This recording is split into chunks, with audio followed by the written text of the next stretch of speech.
नमस्कार। क्या आप कभी कभी ऐसा महसूस करते हैं कि आप अपनी ज़िंदगी में और ज़्यादा हासिल कर सकते हैं, लेकिन कोई अनदेखी शक्ति आपको पीछे खींच रही है? क्या आप अपने डर, अपनी आदतों या अपनी परिस्थितियों के जाल में फंसा हुआ महसूस करते हैं? अगर हाँ, तो आप अकेले नहीं हैं। हम में से ज़्यादातर लोग अपनी ज़िंदगी को सचेत रूप से चलाने की कोशिश करते हैं, अपने विचारों और इच्छा शक्ति पर भरोसा करते हैं, लेकिन हम ये भूल जाते हैं कि हमारे मन का एक बहुत बड़ा और शक्तिशाली हिस्सा है जो पर्दे के पीछे से काम करता है, हमारा अवचेतन मन। ये वो जगह है जहाँ हमारी गहरी मान्यताएं, हमारे डर और हमारी आदतें रहती हैं। और जब तक हम इस शक्तिशाली हिस्से को समझना और उसके साथ काम करना नहीं सीखते, तब तक हम अपनी पूरी क्षमता को कभी भी अनलॉक नहीं कर सकते। आज हम एक ऐसी ही किताब के बारे में बात करने वाले हैं जो हमें हमारे अवचेतन मन की गहराइयों में ले जाएगी और हमें सिखाएगी कि कैसे हम इसकी शक्ति का उपयोग करके अपने जीवन में चमत्कार कर सकते हैं। ये किताब है डॉक्टर जोसेफ मर्फी की the power of your subconscious mind, यानी आपके अवचेतन मन की शक्ति। यह किताब सिर्फ एक किताब नहीं है, बल्कि एक गाइड है जो हमें ये समझने में मदद करती है कि हमारे विचार और हमारी मान्यताएं हमारी वास्तविकता को कैसे आकार देती हैं। डॉक्टर मर्फी का मानना था कि हमारे अवचेतन मन में असीम बुद्धिमत्ता और शक्ति है, और अगर हम सही तरीके से इसके साथ संवाद करना सीख जाएं, तो हम अपने जीवन में स्वास्थ्य, धन, खुशी और सफलता को आकर्षित कर सकते हैं। इस वीडियो में हम इस किताब के कुछ सबसे महत्वपूर्ण सिद्धांतों को गहराई से समझेंगे। हम जानेंगे कि हमारा अवचेतन मन कैसे काम करता है, हम इसे कैसे प्रभावित कर सकते हैं, और हम उन तकनीकों को सीखेंगे जिनका उपयोग करके हम अपने जीवन में सकारात्मक बदलाव ला सकते हैं। हम कुछ सच्ची कहानियों और उदाहरणों पर भी नजर डालेंगे जो इन सिद्धांतों की शक्ति को दर्शाते हैं। तो अगर आप अपनी जिंदगी में वास्तविक और स्थायी बदलाव लाने के लिए तैयार हैं, तो इस वीडियो के अंत तक मेरे साथ बने रहें। हमारे अवचेतन मन की शक्ति को समझने की हमारी यात्रा में पहला कदम ये स्वीकार करना है कि हमारे भीतर एक खजाना छिपा है। ये खजाना हमारा अवचेतन मन है, एक ऐसा क्षेत्र जो तार्किक और सचेत मन की सीमाओं से परे काम करता है। ये हमारी भावनाओं, हमारी यादों, हमारी आदतों और हमारी गहरी मान्यताओं का घर है। डॉक्टर मर्फी इसे अनंत बुद्धि और असीम शक्ति का स्रोत कहते हैं, जो हमेशा हमारे भीतर मौजूद रहता है, हमारे आदेशों की प्रतीक्षा करता है। हमारा सचेत मन एक जहाज के कप्तान की तरह है जो निर्देश देता है, निर्णय लेता है और बाहरी दुनिया के साथ बातचीत करता है। लेकिन अवचेतन मन उन नाविकों की तरह है जो इंजन रूम में काम करते हैं, बिना सवाल किए कप्तान के आदेशों का पालन करते हैं। वे यह नहीं पूछते कि आदेश अच्छे हैं या बुरे, वे बस उन्हें पूरा करते हैं। इसी तरह हमारा अवचेतन मन हमारे सचेत मन द्वारा दिए गए विचारों और विश्वासों को स्वीकार करता है, चाहे वे सकारात्मक हों या नकारात्मक। यह हमारे विचारों की प्रकृति पर सवाल नहीं उठाता, यह बस उन्हें वास्तविकता में बदलने का काम करता है। यही कारण है कि हमारे विचार इतने शक्तिशाली होते हैं। यदि हम लगातार गरीबी, बीमारी और असफलता के बारे में सोचते हैं, तो हमारा अवचेतन मन इन विचारों को आदेश के रूप में लेगा और हमारे जीवन में ऐसी परिस्थितियां पैदा करेगा जो इन विचारों से मेल खाती हों। दूसरी ओर, यदि हम समृद्धि, स्वास्थ्य और सफलता के विचारों पर ध्यान केंद्रित करते हैं, तो हमारा अवचेतन मन इन सकारात्मक विचारों को वास्तविकता में बदलने के लिए काम करेगा। इस सिद्धांत को स्पष्ट करने के लिए डॉक्टर मर्फी एक ऐसे व्यक्ति की कहानी सुनाते हैं जो मानता था कि वो कभी भी कुछ भी सही नहीं कर सकता। ये उसका गहरा विश्वास बन गया था। जब भी वो किसी नए काम की कोशिश करता, तो वो असफल हो जाता। उसकी नौकरी चली गई, उसके रिश्ते टूट गए और उसका स्वास्थ्य बिगड़ने लगा। उसने अपने सचेत मन से अपनी स्थिति को बदलने की बहुत कोशिश की, लेकिन कुछ भी काम नहीं आया, क्योंकि उसका अवचेतन मन असफलता के विचार से प्रोग्राम किया गया था। डॉक्टर मर्फी से मिलने के बाद उसने अपने अवचेतन मन को फिर से प्रोग्राम करना सीखा। हर रात सोने से पहले और हर सुबह उठने के बाद वो शांति से बैठता और इस विचार को दोहराता, मेरे अवचेतन मन की अनंत बुद्धि मुझे जीवन के सभी क्षेत्रों में मार्गदर्शन, निर्देशन और समृद्ध करती है। मैं हर दिन अधिक सफल हो रहा हूँ। धीरे धीरे लेकिन निश्चित रूप से उसका जीवन बदलने लगा। उसे एक नई नौकरी मिली, उसके रिश्ते सुधर गए और उसका स्वास्थ्य वापस पटरी पर आ गया। उसने अपने अवचेतन मन में एक नया बीज बोया था और अब वो उस बीज के फल काट रहा था। अब आप इस सिद्धांत को अपने जीवन में कैसे लागू कर सकते हैं? यहाँ कुछ व्यावहारिक कदम दिए गए हैं। सबसे पहले, अपने विचारों के प्रति जागरूक बने। ध्यान दें कि आप दिन भर में अपने आप से क्या कहते हैं। क्या आप सकारात्मक और सशक्त करने वाले विचारों पर ध्यान केंद्रित कर रहे हैं, या आप नकारात्मक और सीमित करने वाले विचारों में उलझे हुए हैं? जागरूकता पहला कदम है। दूसरा, अपने अवचेतन मन को सकारात्मक निर्देशों से भरना शुरू करें। इसे करने का एक शक्तिशाली तरीका प्रतिज्ञान अफर्मेशंस का उपयोग करना है। प्रतिज्ञान सकारात्मक कथन है जिन्हें आप अपने अवचेतन मन में एक नया विश्वास स्थापित करने के लिए बार बार दोहराते हैं। ऐसे प्रतिज्ञान चुनें जो आपके लक्ष्यों और इच्छाओं से मेल खाते हों और उन्हें वर्तमान काल में कहें जैसे कि वे पहले से ही सच हों। उदाहरण के लिए, यदि आप अधिक आत्मविश्वास चाहते हैं तो आप कह सकते हैं, मैं आत्मविश्वास और आत्मसम्मान से भरा हूँ। तीसरा, सोने से ठीक पहले और जागने के ठीक बाद के समय का उपयोग करें। ये वे समय होते हैं जब आपका सचेत मन कम सक्रिय होता है और आपका अवचेतन मन सुझावों के प्रति सबसे अधिक ग्रहणशील होता है। इस समय का उपयोग अपने प्रतिज्ञान को दोहराने या अपने इच्छित परिणाम की कल्पना करने के लिए करें। अब हम इस महत्वपूर्ण सिद्धांत पर आते हैं कि हमारा मन कैसे काम करता है। डॉक्टर मर्फी बताते हैं कि हमारे पास एक ही मन है, लेकिन इसके दो अलग अलग और विशिष्ट कार्य हैं। एक है सचेत या तर्कसंगत मन और दूसरा है अवचेतन या अतार्किक मन। इन दोनों के बीच के अंतर और वे कैसे बातचीत करते हैं, ये समझना आपके जीवन को बदलने की कुंजी है। सचेत मन वो है जिसका उपयोग हम दिन प्रतिदिन के कार्यों के लिए करते हैं। ये तर्क करता है, विश्लेषण करता है, निर्णय लेता है और बाहरी दुनिया से जानकारी संसाधित करता है। यह आपके आसपास की दुनिया के बारे में जागरूक है। जब आप कोई किताब पढ़ते हैं, किसी से बात करते हैं या कोई समस्या हल करते हैं तो आप अपने सचेत मन का उपयोग कर रहे होते हैं। यह आपके मन का वो हिस्सा है जो स्वतंत्र इच्छा का प्रयोग करता है और चुनाव करता है। दूसरी ओर अवचेतन मन बहुत अलग तरीके से काम करता है।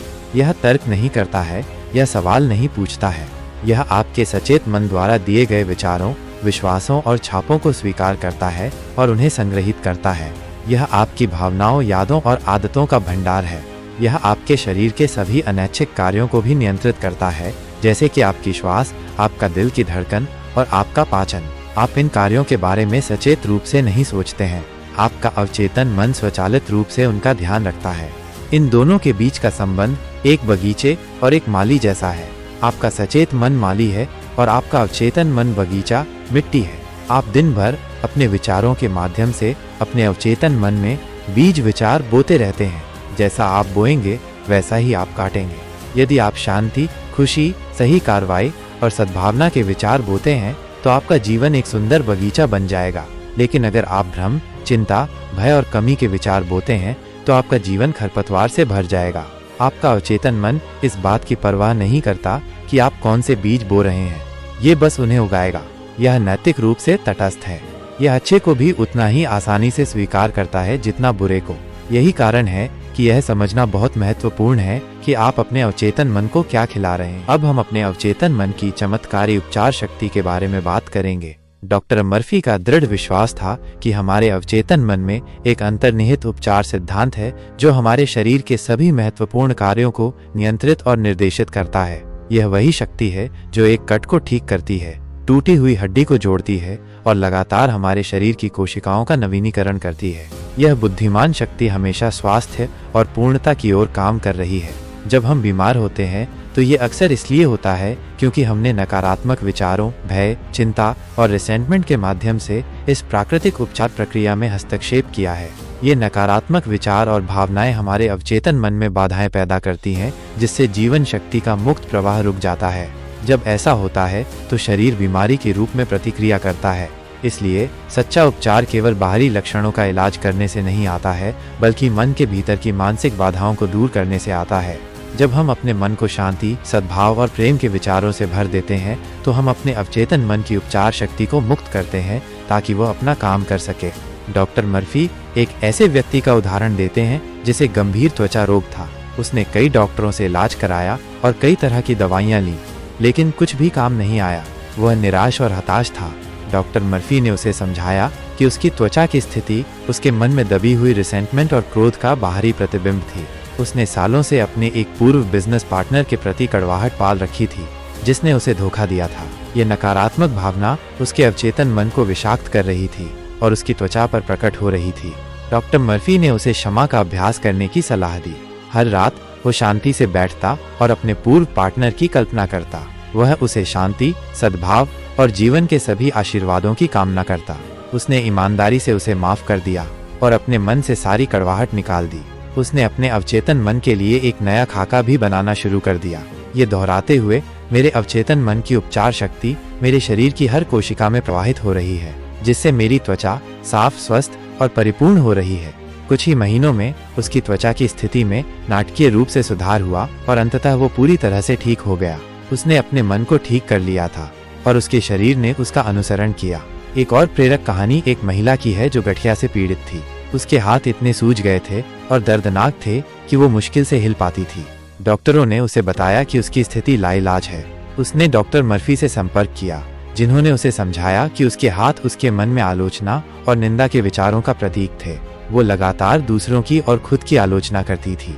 डॉक्टर मर्फी ने उसे अपने हाथों को देखने और उन्हें ईश्वर के प्रेम, जीवन और बुद्धि के रूप में देखने के लिए कहा। उसने अपने हाथों से बात करना शुरू कर दिया। उनसे कहा, तुम सुंदर हो, तुम मजबूत हो, तुम लचीले हो। उसने दूसरों के प्रति प्रेम और स्वीकृति का अभ्यास करना भी शुरू कर दिया। धीरे धीरे उसके हाथों में दर्द और सूजन कम होने लगी। कुछ समय बाद वो अपने हाथों का फिर से स्वतंत्र रूप से उपयोग करने में सक्षम हो गई। उसने अपने अवचेतन मन को उपचार के लिए एक नया निर्देश दिया था। आप अपने जीवन में इस उपचार सिद्धांत को कैसे लागू कर सकते हैं? यहाँ कुछ शक्तिशाली कदम हैं। सबसे पहले विश्वास करें कि उपचार संभव है। संदेह और भय को दूर करें। जानें कि आपके भीतर एक शक्ति है जो आपको संपूर्ण और परिपूर्ण बना सकती है। यह विश्वास आपके अवचेतन मन के लिए एक शक्तिशाली संदेश है। दूसरा, क्षमा का अभ्यास करें। अपने मन में किसी के प्रति भी कोई रिसेंटमेंट या कड़वाहट न रखें। क्षमा दूसरों के लिए एक उपहार नहीं है, यह आपके लिए एक उपहार है। यह आपको नकारात्मक भावनाओं के बोझ से मुक्त करता है जो बीमारी का कारण बन सकती हैं। तीसरा, वैज्ञानिक प्रार्थना या प्रतिज्ञान का उपयोग करें। अपने अवचेतन मन को स्वास्थ्य और पूर्णता के विचारों से भरें। अपने शरीर के उस हिस्से की कल्पना करें जो बीमार है और उसे पूरी तरह से स्वस्थ और परिपूर्ण देखें। महसूस करें कि आपके अवचेतन मन की उपचार शक्ति आपके शरीर के हर परमाणु में प्रवाहित हो रही है, इसे साफ कर रही है, ठीक कर रही है और बहाल कर रही है। सोने से पहले ऐसा करें, यह विश्वास करते हुए कि आपका अवचेतन मन आपके निर्देशों पर काम करेगा जब आप सो रहे होंगे। प्राचीन काल से मानव जाति ने यह माना है कि धन केवल भौतिक संपत्ति के बारे में नहीं है, बल्कि ये चेतना की एक अवस्था है। डॉक्टर मर्फी इस विचार को एक कदम आगे ले जाते हैं, ये तर्क देते हुए कि धनवान बनने का अधिकार हमारा जन्मसिद्ध अधिकार है। उनका मानना है कि ब्रह्मांड प्रचुर है और कमी का विचार केवल मानव मन का एक निर्माण है। हमारा अवचेतन मन जो अनंत बुद्धि से जुड़ा है, हमें वो सब कुछ प्रदान कर सकता है जिसकी हमें आवश्यकता है और जिसे हम चाहते हैं, बशर्ते हम अपने मन को समृद्धि की चेतना के साथ संरेखित करें। समस्या ये है कि हम में से कई लोग गरीबी और कमी की चेतना के साथ बड़े हुए हैं। हमने पैसे पेड़ पर नहीं उगते या अमीर लोग बेईमान होते हैं जैसे वाक्यांश सुने हैं। ये विचार हमारे अवचेतन मन में गहराई से समा जाते हैं और एक ऐसी मानसिकता बनाते हैं जो धन को हमसे दूर धकेलती है। हम अनजाने में धन का विरोध करते हैं क्योंकि हम अवचेतन रूप से मानते हैं कि ये बुरा है या हम इसके लायक नहीं हैं। धनवान बनने के लिए हमें पहले अपनी मानसिकता को बदलना होगा। हमें गरीबी की चेतना को समृद्धि की चेतना से बदलना होगा। हमें यह समझना होगा कि धन केवल मुद्रा नहीं है, यह विचार है, यह प्रवाह है, यह मूल्य है। जब हम अपने मन को धन, सफलता और प्रचुरता के विचारों से भर देते हैं तो हम एक चुंबक बन जाते हैं जो इन चीजों को हमारे जीवन में आकर्षित करता है। डॉक्टर मर्फी एक सेल्समैन की कहानी साझा करते हैं जो मुश्किल से अपना गुजारा कर पा रहा था। वो हमेशा पैसे की चिंता करता था और मानता था कि वो कभी अमीर नहीं बन पाएगा। उसकी बिक्री कम थी और वो कर्ज में डूबा हुआ था। डॉक्टर मर्फी से मिलने के बाद उसने हर सुबह इस विचार को दोहराना शुरू किया, मैं एक उत्कृष्ट सेल्समैन हूँ। मैं जो बेचता हूँ उसे पसंद करता हूँ। मेरे ग्राहक मेरे उत्पादों को पसंद करते हैं। मैं हर दिन अधिक से अधिक समृद्ध हो रहा हूँ। उसने अपने मन में सफलता की तस्वीर भी बनानी शुरू कर दी। उसने खुद को बड़ी बिक्री करते हुए, ग्राहकों से प्रशंसा प्राप्त करते हुए और एक आरामदायक जीवन जीते हुए देखा। धीरे धीरे उसकी मानसिकता बदलने लगी।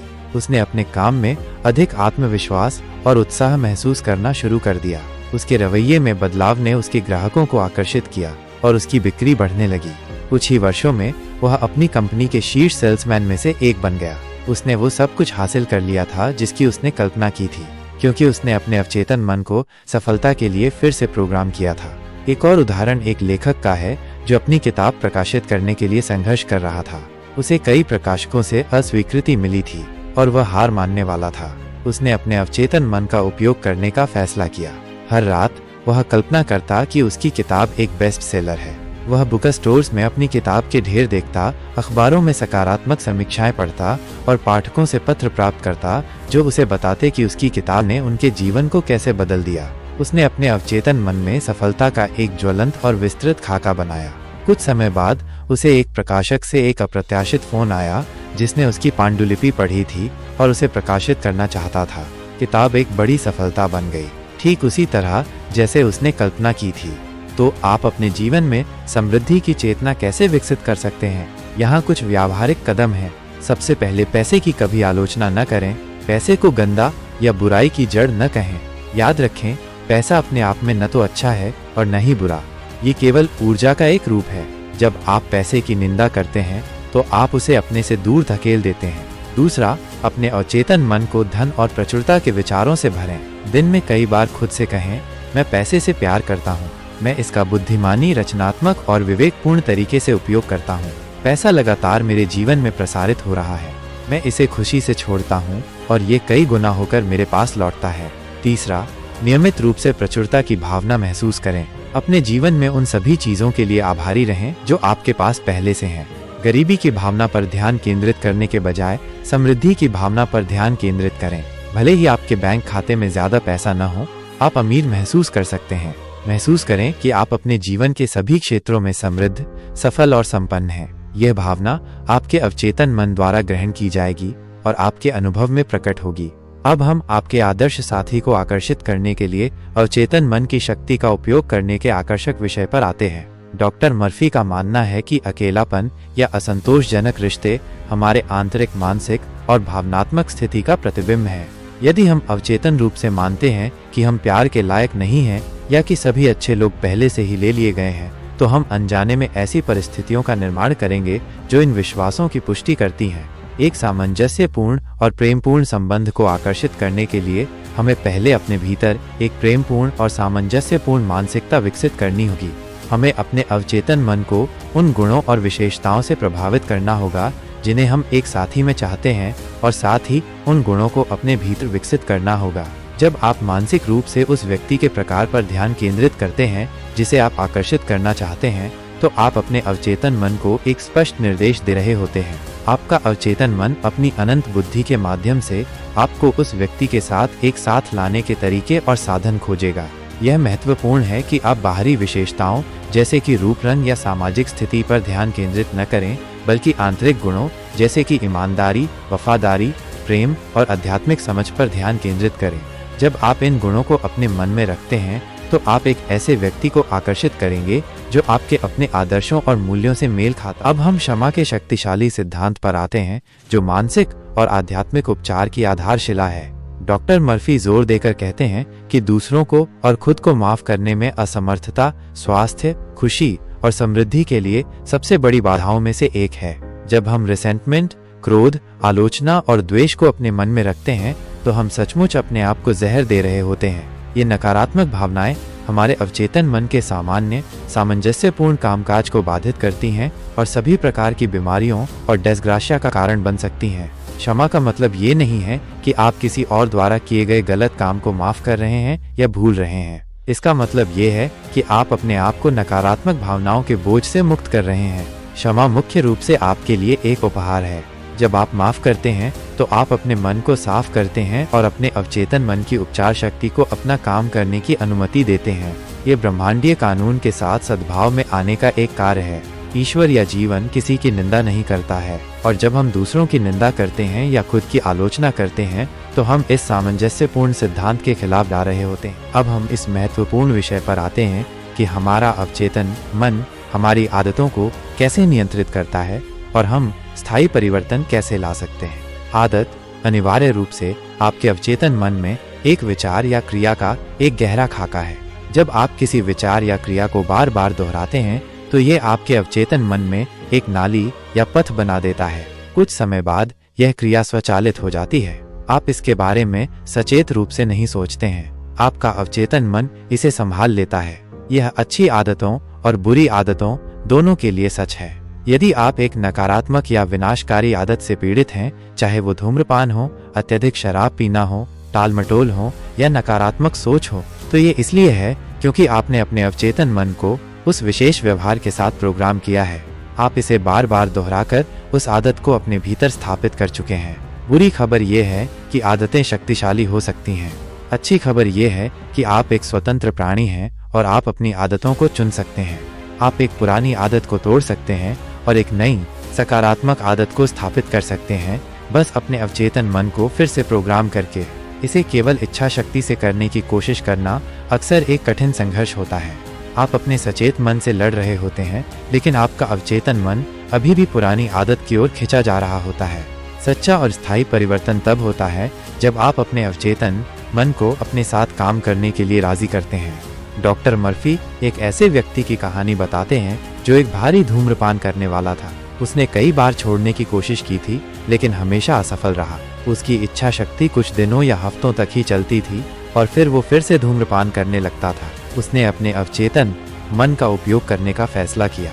हर रात सोने से पहले वो आराम करता और कल्पना करता कि उसका डॉक्टर उसके सामने खड़ा है और कह रहा है, बधाई हो, आप पूरी तरह से ठीक हो गए हैं। वो इस मानसिक फिल्म को बार बार देखता, इसे यथासंभव वास्तविक और ज्वलंत बनाता। उसने धूम्रपान की इच्छा पर ध्यान केंद्रित नहीं किया, उसने स्वतंत्रता और स्वास्थ्य की भावना पर ध्यान केंद्रित किया। वो जानता था कि उसका अवचेतन मन उसे दिए गए किसी भी विचार या तस्वीर को साकार करने के लिए आगे बढ़ेगा। कुछ हफ्तों के भीतर धूम्रपान करने की उसकी इच्छा पूरी तरह से गायब हो गई। उसे सिगरेट के बारे में सोचना भी अप्रिय लगने लगा। उसने अपने अवचेतन मन को स्वतंत्रता और स्वास्थ्य की एक नई तस्वीर के साथ सफलतापूर्वक फिर से प्रोग्राम किया था और पुरानी आदत की शक्ति भंग हो गई थी। आप अपनी किसी भी बुरी आदत को दूर करने के लिए इस तकनीक का उपयोग कर सकते हैं। यहाँ कुछ कदम दिए गए हैं। सबसे पहले स्वीकार करें कि आपकी आदत आपके अवचेतन मन में एक प्रोग्राम है और आप इसे बदल सकते हैं।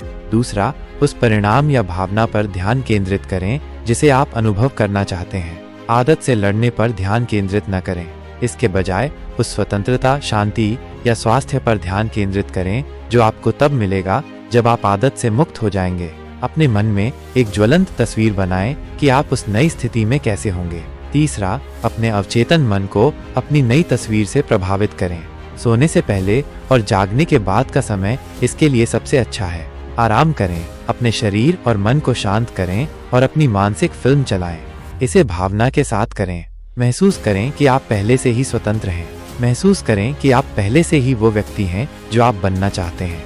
चौथा, धैर्य रखें और दृढ़ रहें। आदतों को बनने में समय लगता है और उन्हें बदलने में भी समय लग सकता है। हर दिन अपने मानसिक अभ्यास को दोहराते रहें, ये विश्वास करते हुए कि आपका अवचेतन मन प्रतिक्रिया दे रहा है और एक नया सकारात्मक पैटर्न बना रहा है। भय मानव अनुभव की सबसे बड़ी त्रासदियों में से एक है। यह एक ऐसा विचार है जो हमारे मन में रहता है, लेकिन यह हमारे जीवन के हर पहलू को पंगु बना सकता है। भय हमें जोखिम लेने से रोकता है, हमारे सपनों का पीछा करने से रोकता है और हमें छोटे और सीमित जीवन जीने पर मजबूर करता है। डॉक्टर मर्फी सिखाते हैं कि सभी भय सीखी हुई प्रतिक्रियाएं हैं। हम डर के साथ पैदा नहीं होते हैं, सिवाय दो के, गिरने का डर और तेज आवाज का डर। अन्य सभी भय असफलता का डर, अस्वीकृति का डर, बीमारी का डर, बुढ़ापे का डर, मृत्यु का डर अधिग्रहण किए जाते हैं। हमने उन्हें अपने माता पिता, शिक्षकों, समाज और अपने स्वयं के नकारात्मक अनुभवों से सीखा है। चूंकि भय सीखा जाता है, इसलिए इसे भुलाया भी जा सकता है। हम अपने अवचेतन मन को फिर से प्रोग्राम करके किसी भी भय पर विजय प्राप्त कर सकते हैं। इसका रहस्य ये है कि आप जिस चीज से डरते हैं उसके विपरीत पर ध्यान केंद्रित करें। भय एक नकारात्मक विचार है। इसे दूर करने के लिए आपको इसे एक सकारात्मक रचनात्मक विचार से बदलना होगा। आप आग से आग नहीं बुझा सकते, आप पानी से आग बुझाते हैं। इसी तरह आप भय के विचार को भय के विचार से नहीं मिटा सकते, आप इसे साहस, विश्वास और शांति के विचार से मिटाते हैं। असफलता का डर सबसे आम और विनाशकारी भयों में से एक है। बहुत से लोग कभी भी अपने सपनों को पूरा करने की कोशिश नहीं करते क्योंकि वे असफल होने से डरते हैं। वे आलोचना और उपहास से डरते हैं। इस भय को दूर करने के लिए आपको सफलता पर ध्यान केंद्रित करना होगा। अपने मन को सफलता की तस्वीर से भरें। अपने अवचेतन मन को बताएं कि आप सफल होने के लिए पैदा हुए हैं। बार बार खुद से कहें, मेरे अवचेतन मन की अनंत बुद्धि मुझे सफलता की ओर ले जाती है और मार्गदर्शन करती है। मैं जो कुछ भी करता हूँ उसमें सफल होता हूँ। आप अपने किसी भी भय पर विजय पाने के लिए इन सिद्धांतों को लागू कर सकते हैं। यहाँ एक सरल प्रक्रिया है। सबसे पहले अपने भय को पहचानें। आप किस चीज से डरते हैं, इसे स्पष्ट रूप से बताएं।